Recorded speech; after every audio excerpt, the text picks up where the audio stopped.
min rabbikum wa jannatin 'arduha as-samawati wal ardh u'iddat lil muttaqin. Kembali kepada Allah. Maka kita ini kembali kepada Allah, taubat, kembali kepada Allah. Bikin dosa tapi balik lagi kepada Allah, minta ampun kepada Allah. Mati lebih baik Pak, seperti kita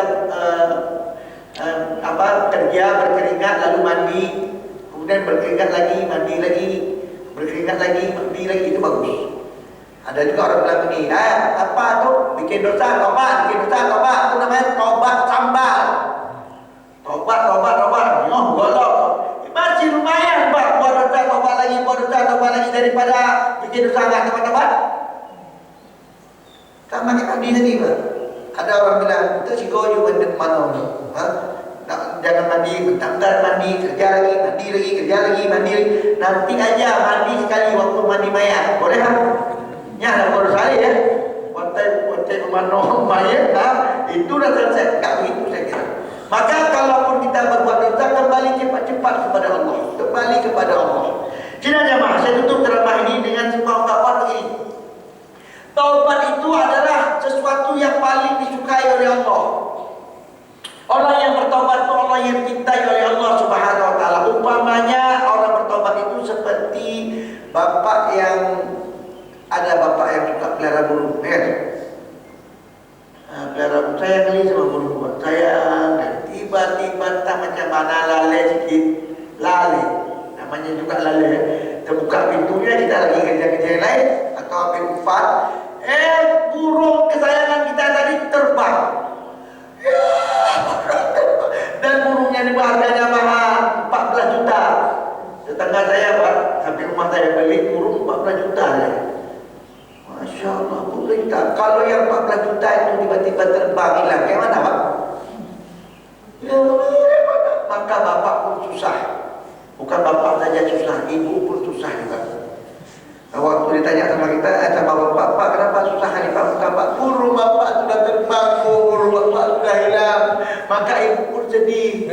Aduh ya Allah, burung bapak sudah hilang. Sedih ibu ini. Waktu dia pergi ke pasar, tanya orang, kenapa ibu sedih kali?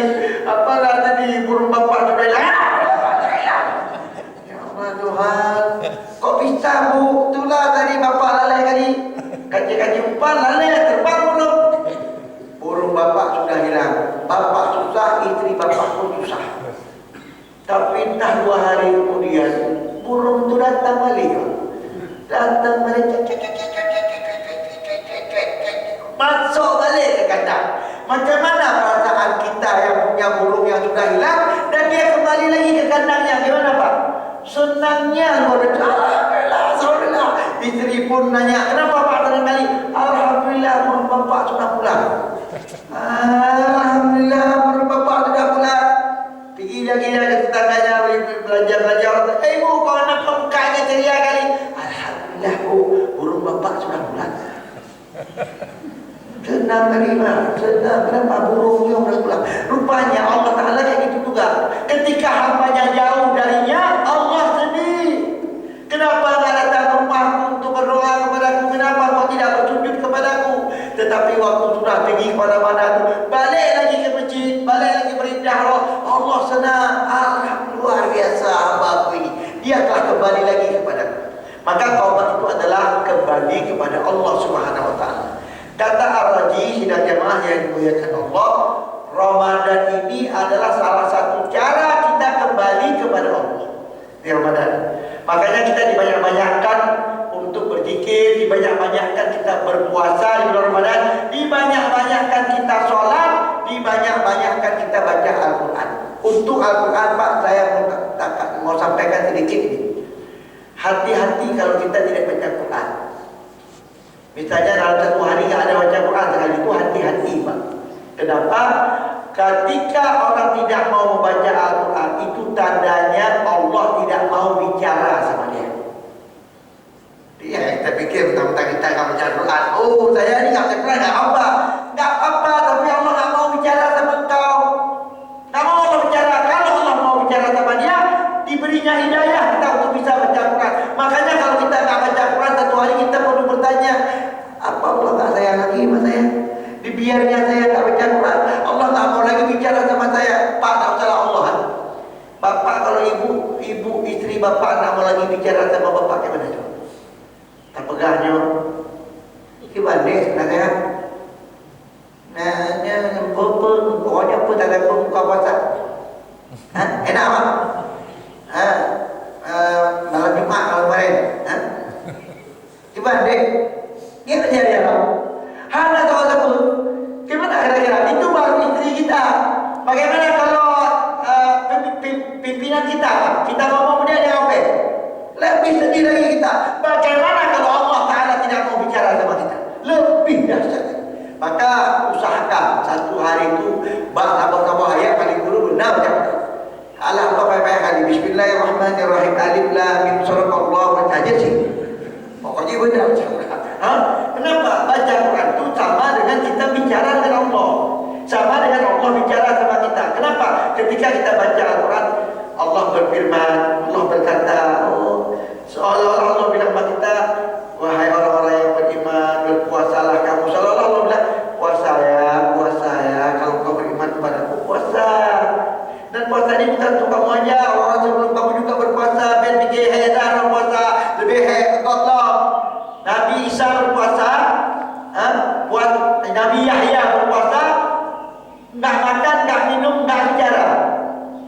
Coba bayangkan Pak, kalau seandainya umat Nabi Muhammad puasanya kayak puasa Nabi Yahya, tidak makan, tidak minum, tidak bicara. Kepada Ustaz Ridwan, kami persilakan untuk memberikan tausiah. Hai, kau benar sama? Kau benar? Puasa. Jadi kenapa puasa? Tak boleh makan, tak boleh minum, tak boleh bicara. Itu umat sebelumnya. Kita ni alhamdulillah nak makan, nak minum boleh bicara, cuma bicaranya baik-baik. Sehingga ceramah pun ada. Kenapa? Boleh bicara. Sidang jamaah yang berkat Allah. Maka sebenarnya kalau Allah berfirman dalam Al-Quran, sepertinya dia berbicara dengan kita.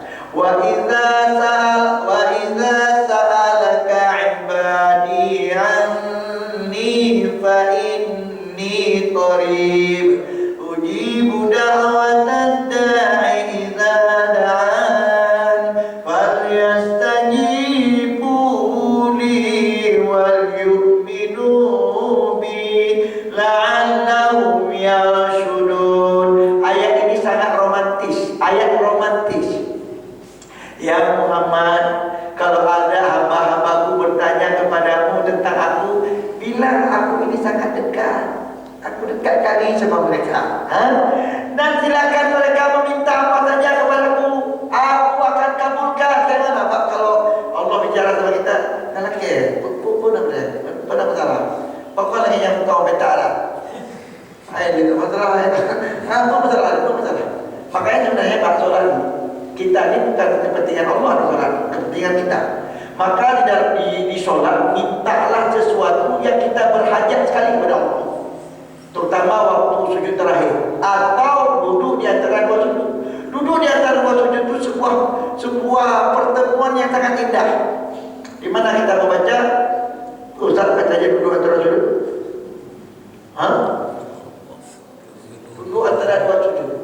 Rabbi, ya Allah ya Tuhan, ampunlah aku ya Allah. Memang tadi di dua kita ampun ya Allah. Rabbi firli, ya. Warhamni, ini sayang kalau ya Allah. Ya Allah, jangan susahkan kita ya Allah. Ini sayang saya ya Allah. Kalau kau dah sayang sama saya, semuanya akan sayang sama saya ya Allah. Rabbi firli warhamni wajiburni. Ada yang beda. Wajiburni. Apa itu wajiburni? Banyak wajiburni ada dua. Yang pertama, ya Allah ya Tuhan, tutuplah kesalahan-kesalahanku. Jadi wajiburni, kalau ada salah kita jangan tahu orang.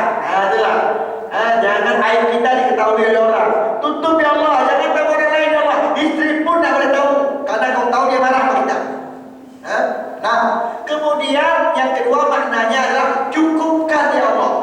Karena di dunia ini ada orang banyak harta tapi nggak cukup. Istrinya berdua pun nggak cukup. Mobilnya dua nggak cukup juga. Yang paling penting cukup ya kan? Yang penting cukup Pak. Nggak usah kaya-kaya kali kita Pak. Yang penting kalau mau ibadah haji cukup ya kan?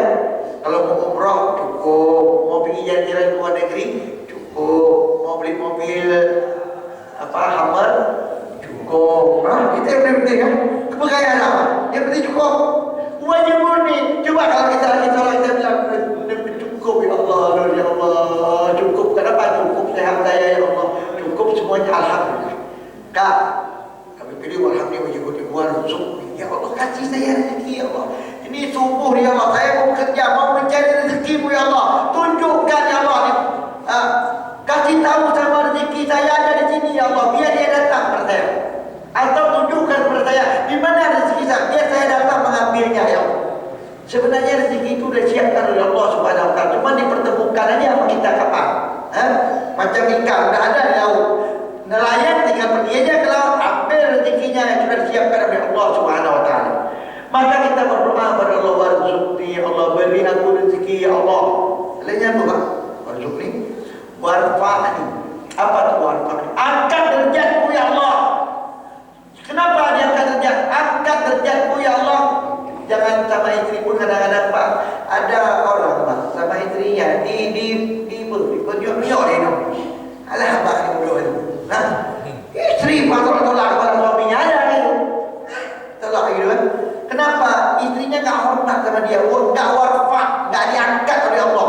Anaknya enggak hormat sama dia, walaupun dia bilang anak-anak sebagaimana firman Allah, sebagaimana hadis Allah, anak itu harus hormat sama orang tuanya.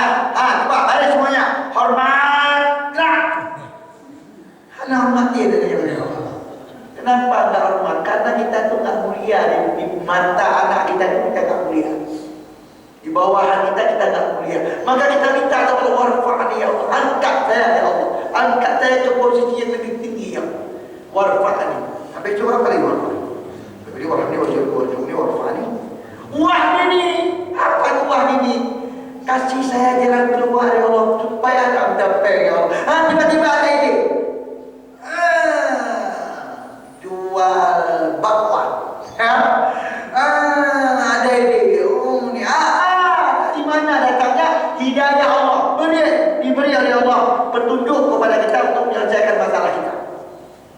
Wahdini. Kasih saya petunjuk ya Allah, agar saya bisa selesaikan masalah saya. Habis wahdini. Wa'afini. Wa'afini ini sehatkan saya, jasmani saya, rohani saya, sehingga saya energi bekerja dari pagi sampai sore sampai malam. Sehatkan saya. Terakhir, wa'ani, maafkan saya ya Allah. Kadang-kadang nak berzikir yang ya Allah, maaf tidak saya gunakan untuk beribadah kepada, maafkan saya ya Allah. Itu apa tu terakhir pada ini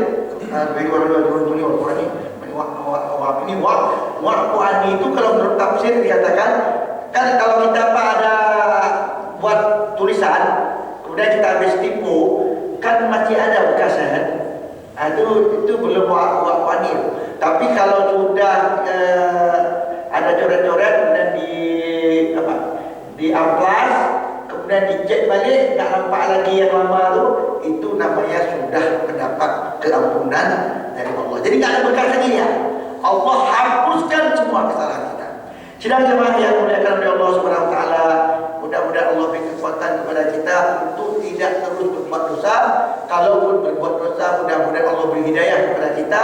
Kita kembali kepada Allah, karena sesungguhnya tidak ada keselamatan yang paling selamat kecuali Allah ampunkan dosa kita. Maka di bulan Ramadan ini banyak-banyak minta ampun ya Allah, ampun saya ya Allah, jangan dosa saya ya Allah. Kalau tidak ampunkan dosa saya ini ya Allah, kemana dosa ini saya bawa ya Allah. Rabbana zalamna anfusana wa illam taghfir lana wa tarhamna lanakunanna minal khasirin. Allah ya Allah, kayak gitu Pak. Nangis kita, minta ampun kepada Allah.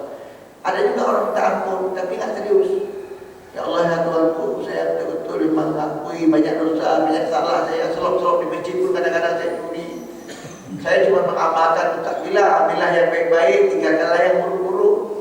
Saya bawa selop buruk, habis itu untuk pulang ingat apa yang terima Ustaz, ambillah yang baik-baik, tinggalkanlah yang buruk-buruk. Ambillah orang yang baik, tinggalkanlah yang buruk. Banyak Ustaz saya, Allah sebab itu kalau mau ampuni, ampuni, kalau tak ya Ustaz. Namanya gua pikirin. Ini kalau ini Pak tak akan diampuni oleh Allah SWT. Baik, jemaah yang Allah, mudah-mudahan manfaatnya. Wabillahi taufiq wal hidayah. Assalamualaikum warahmatullahi wabarakatuh.